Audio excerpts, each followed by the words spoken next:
Welcome to another video. So in this video, we're going to start talking about trigonometric functions. Exactly what this class is pretty much all about. Most of the time we just call them trig functions because trigonometric just takes so darn long to say. So we're going to study trig functions and where exactly they come from.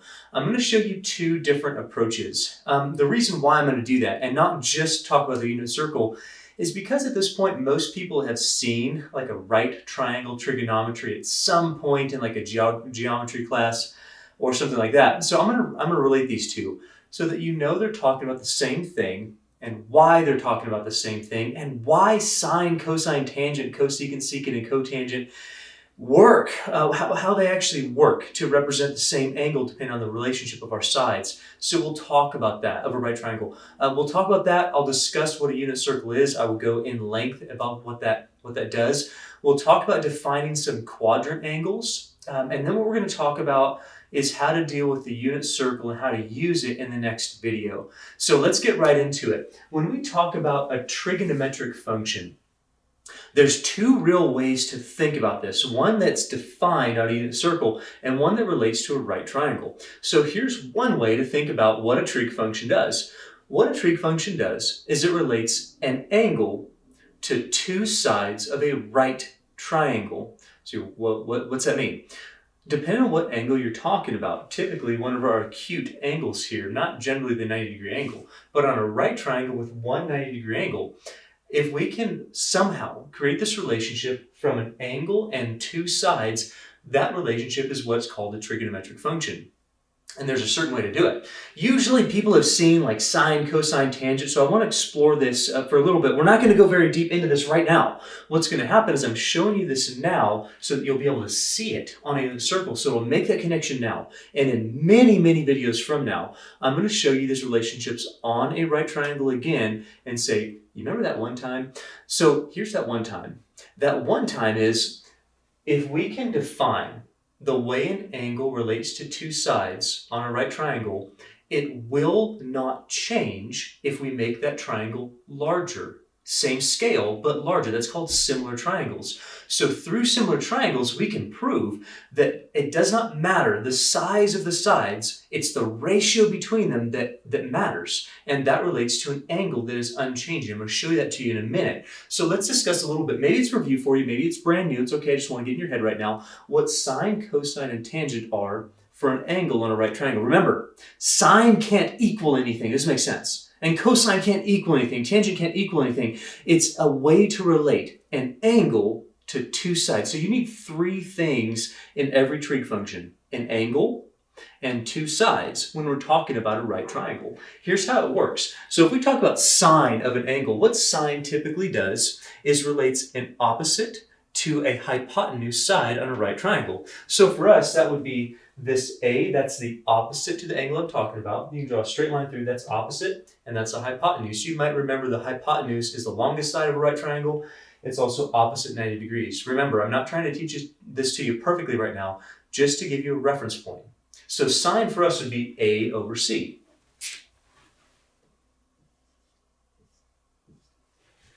Cosine for that same angle, we're talking about angle A or that theta right there, relates the adjacent side over the hypotenuse.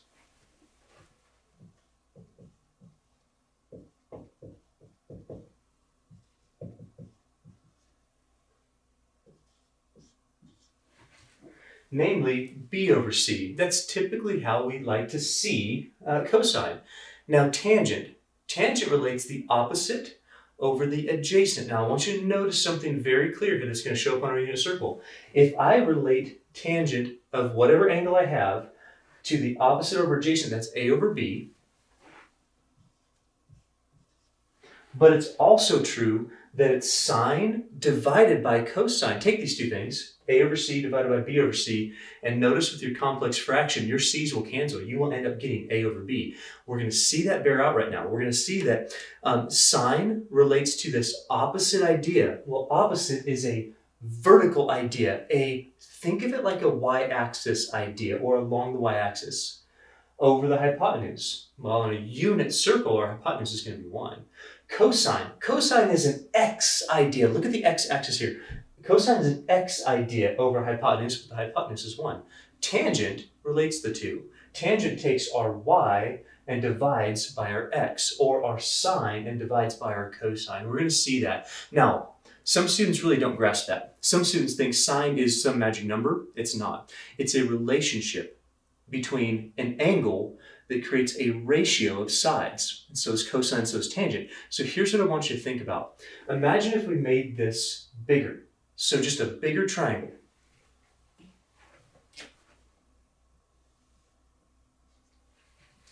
Now it's still a right triangle, but I want you to kind of ignore this. Don't think about that anymore.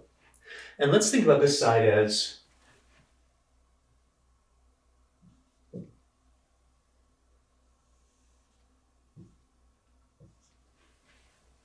f over g.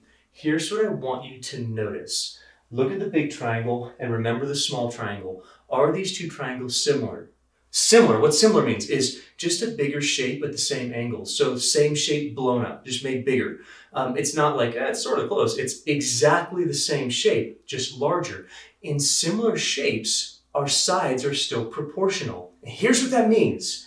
A divided by B is exactly the same fraction as f divided by g. That's a true statement. Notice how when I make my triangle bigger, that angle does not change at all. So it doesn't matter how large or how small your triangle is, sine and cosine and tangent of one angle is always going to be the same. It's very predictable, it's very, very repeatable, and all it does is relates an opposite to a hypotenuse side. That hypotenuse is growing also, but the relationship between A and C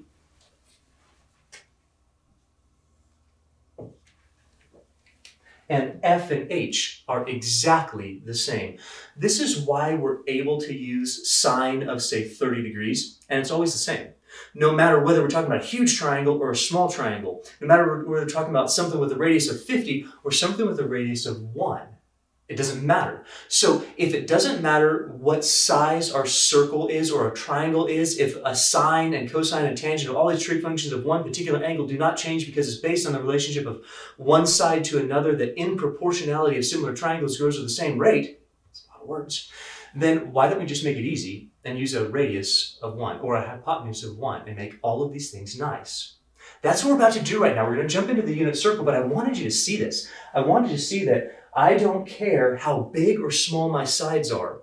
Sine of a particular angle is always the same ratio.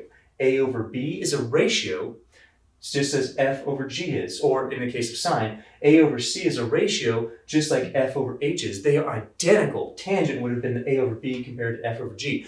That ratio is always in proportion because we have these similar shapes for a particular angle that we're given. That's why sine, cosine, and tangent and all the trig functions, their reciprocals, do not change based on the fact of how big your triangle is, because if that angle doesn't change, they're always in the same proportion. And that's magic. That's a beautiful thing. So what we're going to do now is we're going to take that idea and kind of put it in the bank for just a second. We're going to take a look at what is called a unit circle. It's a different way to approach what sine, cosine, and tangent are defined as, but you're going to see that they're very strongly related because we can make a right triangle. I'm going to show that to you. So what a unit circle is, it's just a circle with a radius of 1. So you can see that right here. So if we have this superimposed on an xy axis, then there'd be a point where my circle intersects my x-axis at 1, 0. This would be x equals 1 and y equals 0. And 0, 1, and -1, 0, and 0, -1. Now here's the idea. If we start taking an arc length of t, starting with, remember where our initial side typically goes, it's typically at this 0, 1, 1, 0 on this positive x-axis, and we start giving a positive arc length for counterclockwise and a negative arc length for clockwise, we start getting these points on this circle.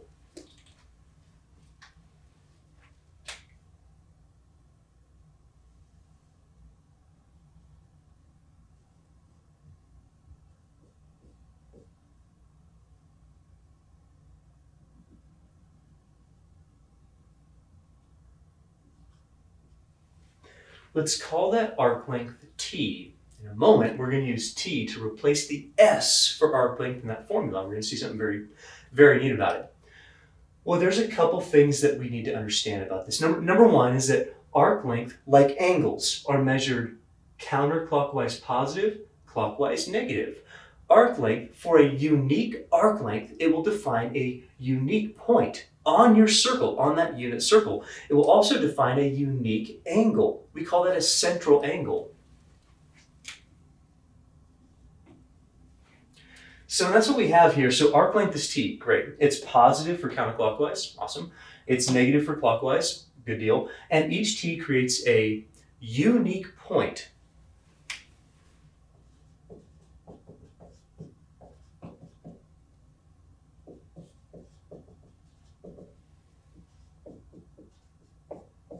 We denote that x and y because we really do have an x-axis and a y-axis here. Denotes a unique point on that unit circle. It also denotes a unique central angle here, which is quite interesting. So can you see it? Can you see how if my arc length is t, great. If it's t and a little bit, it'd be a different point. T and less than a little bit, it'd be a different point. And it'd also be a different angle. You should see that. So what we're trying to do right now, we're trying to relate a few things. We're trying to relate that every point on the circle has a radius of 1, of course, a unit circle. It has a unique angle and a unique arc length. And we're about to define some trigonometric functions based on that. Now let's go a little further and let's really take a look at arc length. If you remember, arc length is s, and it's equal to the radius times the angle, the central angle, the angle that sweeps out that particular arc length. And it's always in terms of radians. You need to remember why. Remember, there's really a hidden over radians there. And so we had to have that so that length made length and not length over radians or something. And so there's a hidden thing in here that says you have to have radians. Well, let's take care of this. Let's say that, okay, if S is our arc length, but wait a minute, we're calling it arc length T. Let's change this just a little bit. Our arc length in this case is whatever t is. It's creating a unique point on the unit circle, a unique central angle, positive for counterclockwise, negative for clockwise. We're going to call it t. So because t is our arc length, we can do that. Our arc length is equal to r times theta. No problem. That makes sense. Well, what's our theta? Our theta is our central angle. So that's fantastic. We know that every arc length creates that unique central angle for every unique arc length. But wait, if this is a unit circle, our radius is 1. Would that be true at every point along the circle? Well, yeah, of course. That's exactly what a radius means, is that radius is always 1. And so for every value of t, every particular unique arc length, for every particular unique central angle that sweeps out that arc length, our radius is 1.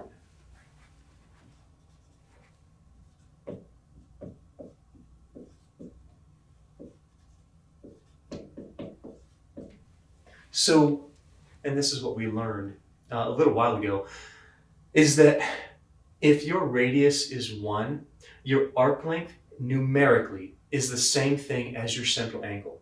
So if it's, remember this is only in radians, it only works for radians, so you got to get that. But for your radians numerically, your arc length is equal to your angle.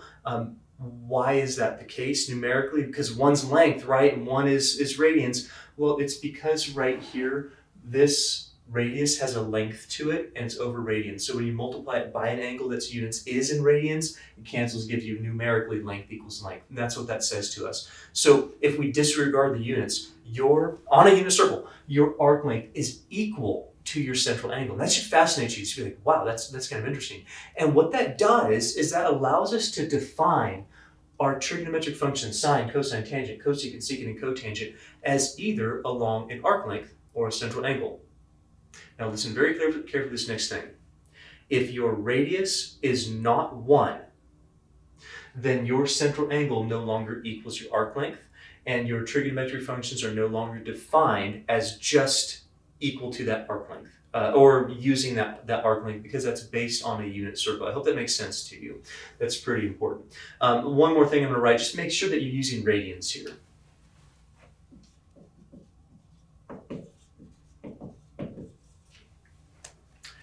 So here's what trig functions are going to do for us. They're going to relate either the arc length or the central angle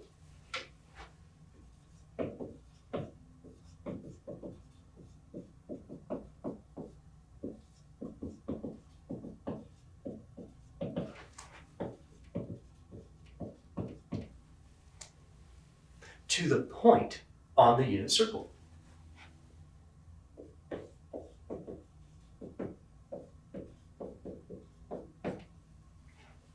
Remember that circle is only the unit circle. So let's really go through this one more time just to make sure that we're all okay, and then we're going to talk about sine, cosine, tangent, cosecant, secant, cotangent. Here's one way to look at it. One way to look at trig functions is relating an angle to a pair of sides. Depending on what pair we're comparing, we get sine, cosine, tangent, or the reciprocals of those things that I have not shown on the board. The reason why I'm showing you this will be apparent in just a minute. But the reason why I want to make sure that you understand this is because no matter how big or small our triangle is, if that angle doesn't change, the proportion between the sides that are being compared will also not change. That means it's predictable, repeatable, and it's a single value. Sine of an angle is always the same for whatever that angle is, and that's important. I need you to understand that. Also, no matter what your hypotenuse is, all right, it doesn't have to be 1. It can be anything. Now, when it is 1, we get something very specific. But that's where these trig functions, that's what these trig functions are relating to as far as the right triangle is concerned. Now we took a different look at it and said, if we had some sort of a arc length which sweeps out some central angle and our radius is 1, well, there's some very interesting things we can do with this. We measure arc length the same as we measure angles, positive or counterclockwise. Well, if our t is our arc length and our radius is 1, then numerically our arc length is equal to our central angle, but only on a unit circle because that's the only time that our radius is actually 1. Other than that, well, we can't really say that those are the same. That's why we had a formula for arc length that depended on the radius. And so that matters, that's important. And so what this is going to ultimately do is relate the arc length and central angle, which is identical, on a unit circle to some point on that particular circle. And that's what trig functions do. Okay, so let's take a look at this. What I've done is I've written some abbreviations for sine. Looks like sin. Don't worry, not doing anything wrong. Just sine, cosine, tangent, cosecant, secant, and cotangent. I've related them in such a way that hopefully it'll be apparent to you that these things are reciprocals. So sine and cosecant, cosine, secant, tangent, and cotangent are going to be reciprocals of one another. And we're going to see that in just a bit. So let's discover what these things are as defined by the unit circle, and then how it relates to what I've shown you at the beginning. We're going to come full circle on this thing. Now, here's how this is defined. You'll notice also that sine of t and sine of theta, well, what's the difference? There is no difference when we're starting to relate our two sides or point on the unit circle. There's no difference between those, but keep in mind that the only time that the arc length is defined like this easily is when we're using that unit circle. And so our radius would have to be 1. So we can define this with real numbers. We can also define this with central angles, and it works both ways. Usually we use them interchangeably. So we can deal with sine and understand what it is based on that unit circle. So here's what it is. As we're defining it by the unit circle, sine of t or sine of theta is going to be equal to y. You go, why? Why? What is y? Y is this y coordinate of your point, which is actually quite fascinating, really, when you think about it. So if I sweep out an angle or take a certain arc length on a circle with a radius of 1, it's going to give me some point on that circle. That point is going to have a coordinate x and a coordinate for y. Sine of my angle or arc length for that particular point is actually equal to the y coordinate, numerically that value. Now, why in the world is that? If you've never seen this before, this is why I showed you this part. Check this out. Let's just pretend that we drop a perpendicular right here. Now wait a second. That creates for us some x and some y value along the x-axis and y-axis for this right triangle. Hopefully you see the right triangle. How points work in a rectangular coordinate system is that this height is our y, and this distance right here is our x. Notice how y goes all the way up to the circle, the x it does not. Why not? Because we're shifting along that. So check it out. If I wanted to take sine of whatever this angle is, notice sine when we're relating it to triangles works with the angle, not the arc length, because this does not have to have a radius of 1, and that's what I was just saying a little while earlier. So if this is related to this angle, then what would sine be according to this angle? Well, it would be opposite over hypotenuse. But y over 1 is just y. That is how this relates to right triangle trigonometry. We're going to see that in many more videos. I'm going to relay this back again. I'm going to say, okay, now that we understand this, now we're going to talk about right triangle trigonometry. So this really should be y over 1 and y over 1. That's exactly what this would be, because based on that right triangle, we get opposite over hypotenuse, but the hypotenuse on a unit circle is 1. That's pretty neat. So how about cosine? Cosine is going to be x.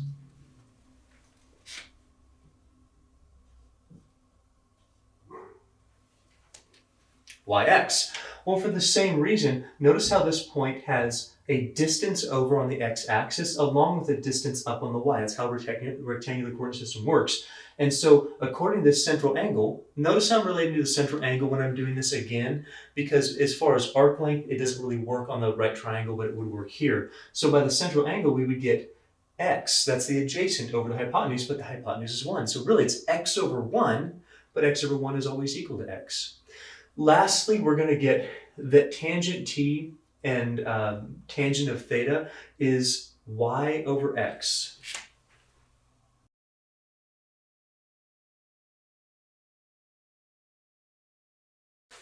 And so that makes it really easy to see that tangent theta is equal to sine of whatever it is, theta or t, sine of theta over cosine of theta. So we can see right here, if tangent theta is y over x, hey, sine theta is y, cosine theta is x. We can also define it that way. Or tangent t equals sine t over cosine t.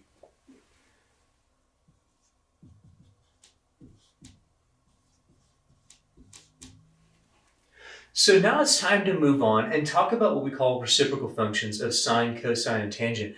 And they're very strongly related, obviously, because they are just reciprocals. And so what we're going to do is take a look at cosecant, secant, and cotangent as reciprocals of sine, cosine, and tangent, respectively. Now, I'm not going to go back to the triangle to really do that. We're just going to define them right now based on our original three trig functions. So if we take a look at cosecant of t and cosecant of theta, those are reciprocals of sine t and sine of theta. Well, I guess that I am going to go back there a little bit. So if they're reciprocals, well, we have to have a fraction. Well, if it's a reciprocal of sine t, which is y, well, what's under the y? Well, it would be 1. Wait a minute. Opposite over hypotenuse, that is our hypotenuse. And so what cosecant does is takes hypotenuse over opposite instead of opposite over hypotenuse on a right triangle, but also in our unit circle. And so we're going to define this as 1 over y.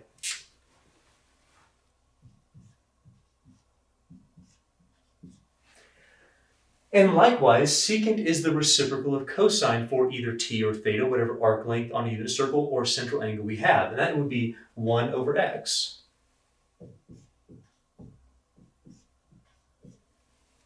Cotangent is the reciprocal of tangent. That would be x over y.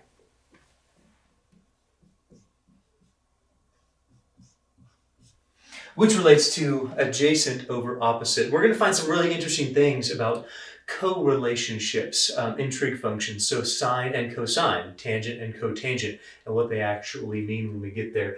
So that's really it. That is what trigonometry comes from. What these, well, at least trigonometric functions come from, is either from considering an angle relating to two sides, that's three parts, an angle and two sides, or an angle or arc length and two sides of a right triangle that creates this point on a unit circle with a radius of 1, creates some very, very nice, succinct definitions for us for sine, cosine, tangent, and the reciprocal functions of cosecant, secant, and cotangent, respectively.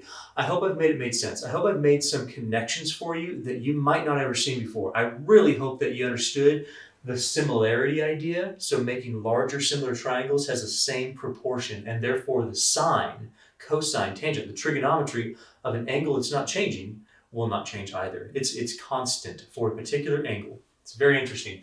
Hopefully I made it relate to, hey, you can build a right triangle, so they are related, but if we have a unit circle, central angle equals arc length 4 radians, not degrees, 4 radians like we talked about, and then we can relate that to any point on that circle for a unique central angle, unique arc length.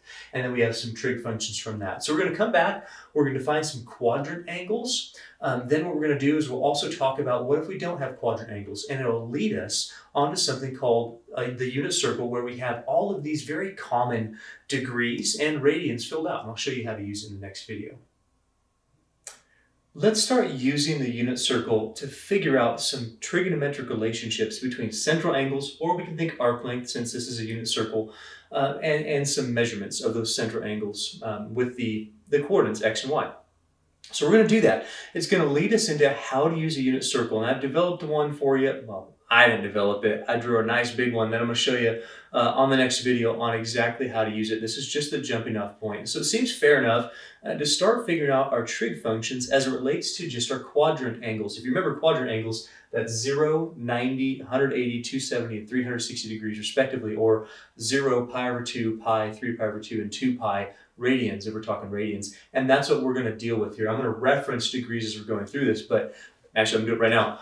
0 radians is 0 degrees. Pi over 2, remember that is 90 degrees. I'm not drawing it so that you'll start remembering it. I don't want to have to always have out that sheet of paper as a crutch so you know that's 90 degrees or pi over 2. 180 degrees or pi, 270 degrees or 3 pi over 2, and then 360 degrees or 2 pi. And so we're going to find the quadrant angles for those things. Notice I'm not going to be doing what are called coterminal angles. I'm not going to deal with positive 90 and negative 270 because those will have exactly the same point. X is 0, y is 1. So there's no need to do that. We can define them one way and get exactly what the sign of that angle is, whether it's positive or negatively defined. And so we're going to start doing this right now. So sine of 0, remember sine always deals with the y coordinate of whatever point that angle is referencing on your unit circle. So if we have sine of 0, that's going to be a point 1, 0. Well, the y coordinate is 0. Sine of 0 is 0. Cosine is represented by the x coordinate. That's how we define that. Remember, I spent the whole long time of this video explaining where that all came from, so that and where this stuff came from, so that we can just use it now. I'm not going to re-explain it all the time. So our x coordinate is 1. So cosine of 0 is the x coordinate, 1. Tangent divides those two. So tangent is 0 divided by 1. Y divided by x. That would be 0. The other three take these and reciprocate them. So notice that tangent, because it divides, and sometimes we divide by 0 there, cosecant, secant, and cotangent will be undefined at some values, at some angles, some arc lengths. Sine and cosine will not. Sine and cosine are defined everywhere. And we get a graph of that. You might have heard of a sine curve. It just keeps on going and going and going between two values. What two values? Negative 1 and 1. Why? Get this, because this is our y-axis and sine is the y coordinate. The range is negative 1 to 1. The range of a sine curve is negative 1 to 1. It can't get outside of that. That's why it goes just like that. Same thing with cosine. Cosine is defined by x. What's the domain? Negative 1 to 1 of this non-function, if we want to call it domain. But the x coordinate, let's say ranges, so the interval, goes from negative 1 to 1. Cosine can only give you out negative 1 to 1. That's exactly how this relates to that graph. We're going to talk about that when we get graphs and trig functions. So anyway, back to this. This is a long story for a kind of a cool thing, but what that means is that cosine and sine are going to be defined everywhere, but the rest of them won't. You're going to have something that's undefined. And we get our first one right here.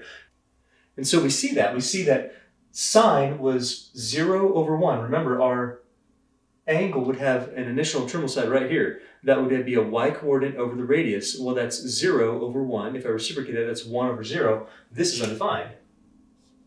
Well, cosine is 1 over 1. Why? Because that would be x-coordinate right here. Remember, this angle, this is just an example. This would be right here. 1 divided by 1. That would be adjacent over hypotenuse would be 1. Reciprocate it, I still get 1. But cotangent is 0 over 1. If I reciprocate that, I get 1 over 0. That's undefined. Now, let's go on. We're going to do this very quickly. There's a lot of them to do. Hopefully, you can go through right now and just pick out the ones that match up to our x and y and get the rest of them from it. That's how I do it. So if I talk about sine of pi over 2, pi over 2 is right here. Remember, this was just an example. We're not really looking at that right now. We're thinking quadrant angles. So if I think of quadrant angle at 90 degrees or pi over 2, my y-coordinate would be 1, my x would be 0. So sine of pi over 2 is 1, and cosine of pi over 2 is 0. Tangent divides those. 1 divided by 0 is undefined. Cosecant of pi over 2 would take 1 over 1 and reciprocate it. It would give you 1. But cosine of 0, well, this is 0 over 1. If I reciprocate that, I get undefined. Now, this is very interesting. So notice that cotangent of pi over 2 is not undefined. Why not? Well, it takes x and divides by y. 0 divided by 1 is 0. I hope that makes sense. I hope you're seeing the interplay there.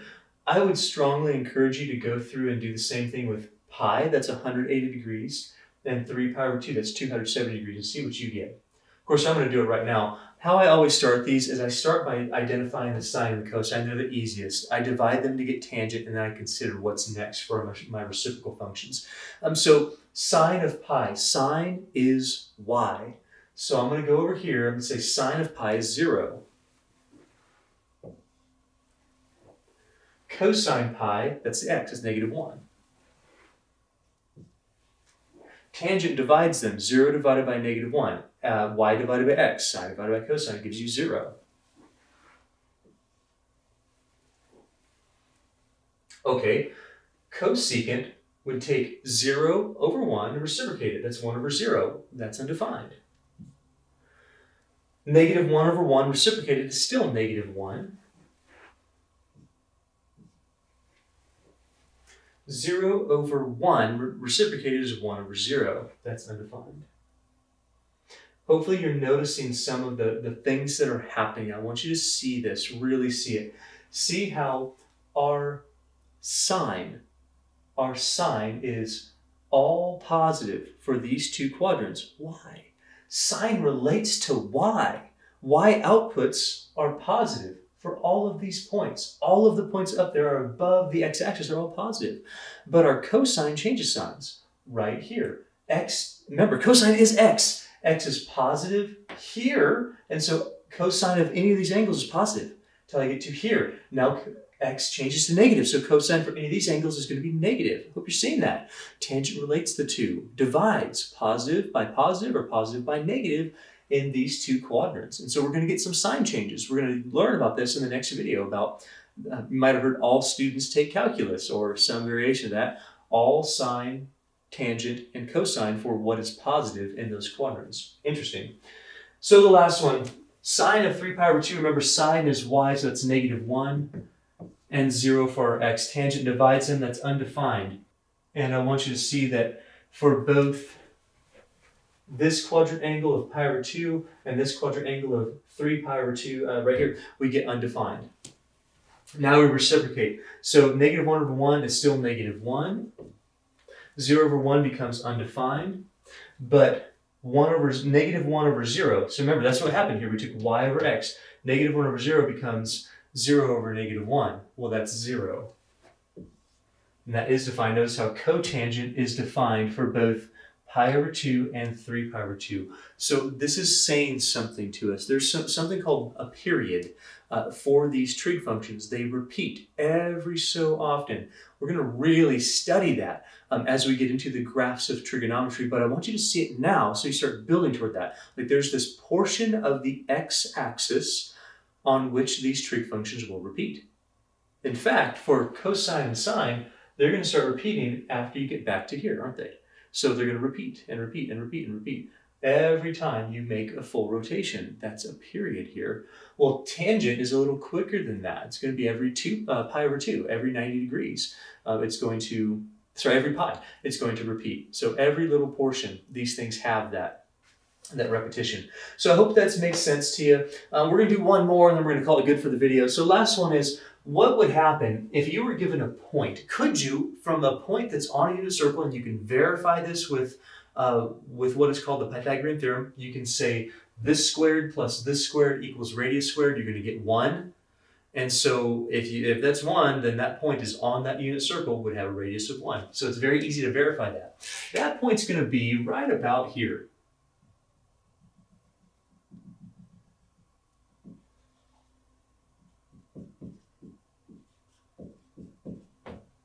From that point, could we determine, based on the angle it swept out,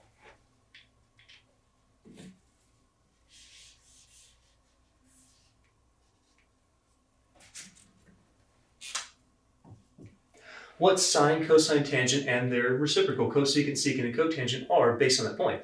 Notice this is in quadrant 2, so I want you to think about this. In quadrant 2, please get this. In quadrant 2, the x values are negative. The y values are positive. That means sine has to be positive here, cosine has to be negative here, tangent has to be negative here because it divides a positive by a negative. We're going to see that right now. So if we think about sine of theta, the angle that creates this point, this unique point on the unit circle, sine theta is going to be the y value. It's simply square root of 3 over 2. Cosine is the x value, negative 1/2. Notice how sine is positive and cosine is negative for that particular central angle because that is in quadrant 2. Y's have to be positive there, x's are negative. Tangent divides them, and this is where it gets a little more difficult because you actually do have to divide it. Tangent divides sine over cosine for that particular angle, or y over x for that particular point.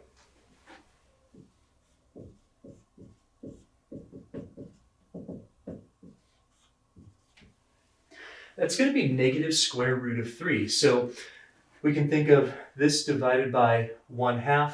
Well, if I divide by 1/2, I can reciprocate and multiply. 2's cancel, but I do get a negative square root of 3. And now we're going to go ahead and do the rest of them. So notice that when we reciprocate things with square roots, we're going to have to rationalize the denominator a lot of the times. Also notice that I'm really getting I'm only really getting 2 from a unit circle. I'm using those 2 to develop my tangent, much like I did here. I'm using those 3 to get my reciprocal functions out of that. I'm not going back to my unit circle very often. So cosecant is the reciprocal of sine. Relate that in your head. So if I reciprocate that, I'm going to get 2 over square root of 3.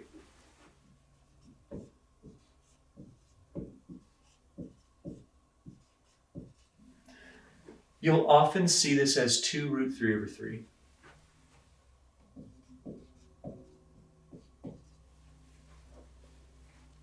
How about secant? Secant's kind of nice. Secant is the reciprocal of negative 1/2. That's negative 2. Notice how your signs do not change, which gives you the same sort of signed quadrants for cosecant as sine, and secant as cosine, and cotangent as tangent, because it's dividing the same signs there, or look at the same signs but reciprocating them. Signs don't change with reciprocation.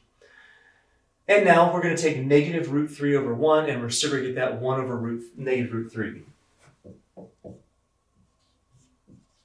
If we multiply or rationalize the denominator by square root of 3 over square root of 3, we're going to get negative square root of 3 over 3. I hope that makes sense. I hope that you've seen that we can use the unit circle to find sine, cosine, tangent of whatever central angle gives us that unique point on our unit circle. We're going to look at a much more robust unit circle next time that has some very, very common values of our central angle and our points that relate to those central angles. We'll look at like 0, pi over 6, pi over 4, pi over 3, pi over 2, and every one of those intervals around that unit circle. And that's going to be very useful. So that's 30, 45, 60, and 90 degrees in every multiple of those things around a unit circle. Notice I'm not going to give you more than one rotation because it starts over. And that's great. You can count that far. But you're going to get the same points if we go more than one rotation. So one rotation on a unit circle gives you a unique set of points and unique central angles that create those points. So we'll talk about that. I hope it's made sense. I hope that I've given you a very good outline of where this unit circle comes from, where trigonometric functions come from, and how they relate, both to a right triangle that we've built on this and to the unit circle, which makes it a lot nicer. So I hope it's made sense. I hope you're doing well. I'll see you for another video soon.